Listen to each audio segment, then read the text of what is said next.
సాంకేతికతను అందిపుచ్చుకోవడంలో సీఎం చంద్రబాబు దిట్ట అన్నారు మంత్రి Parthasarathi. Public relations society of India Amaravati chapters ఆధ్వర్యంలో ఆర్టిఫిషియల్ ఇంటెలిజెన్స్ పై సదస్సును నిర్వహించారు.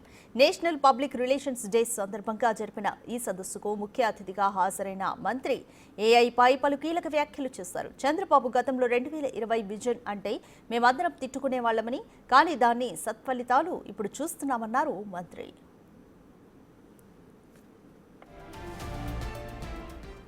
ఎక్కడికో తీసుకెళ్ళిపోవాలని ఆలోచిస్తున్న ఏకైక వ్యక్తి చంద్రబాబు నాయుడు గారు అని చెప్పేసి చెప్పక తప్పదు. ఏదో నేను ఆయన దగ్గర మంత్రిగా ఉన్నానని చెప్పడం కాదు, ఎందుకంటే నేను చాలా ఆయనతో ఉన్న సంబంధం చాలా తక్కువ. మూర్తి గారు లాంటి వాళ్ళకి ఇంకెక్కువ ఉంటుంది. కానీ ఈ 10 నెలల్లో ఆయన దగ్గరుండి చూసిన పరిస్థితులు బట్టి నేను చెప్తా ఉన్నాను.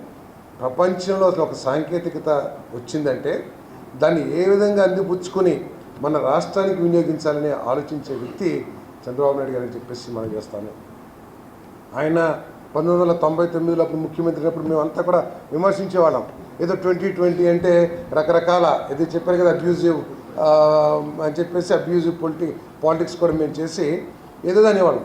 కానీ it is prove to be reality. 2020 vision ఏదైతే చెప్పారో మేమంతా కూడా విమర్శించేవాళ్ళం, ఎందుకంటే నేను I was in another party.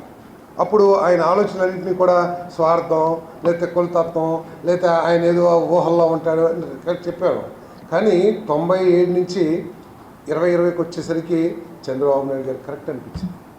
ఈరోజు ఈజ్ ఎయిమింగ్ ఫర్ 2047.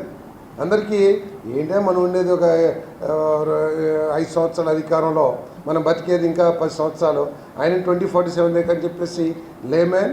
అదేవిధంగా ఆయన ఆలోచనల్ని అందుకోలేని ప్రతి ఒక్కరు కూడా విమర్శిస్తారు. ఆయన ఆలోచనలు అందుకోవడం కష్టం. నాకే క్యాబినెట్లో కూర్చున్నప్పుడు సిగ్గేస్తూ ఉంటుంది. ఎందుకంటే ఏదో ఉపన్యాసాలు ఏదో చెప్పాం, కానీ డాష్ మీద ఆయన స్టడీ చేసినంత, ఏ సబ్జెక్ట్ అయినా సరే స్టడీ చేసినంతగా ప్రపంచంలో వస్తున్న సాంకేతిక అభివృద్ధిని ఆయన వెంటనే ఆకలింపు చేసుకోవడానికి చేసే ప్రయత్నం, అది చూసి నాబోటి వాళ్ళందరికీ కూడా సిగ్గేస్తా అని చెప్పేసి మనం చేస్తాం.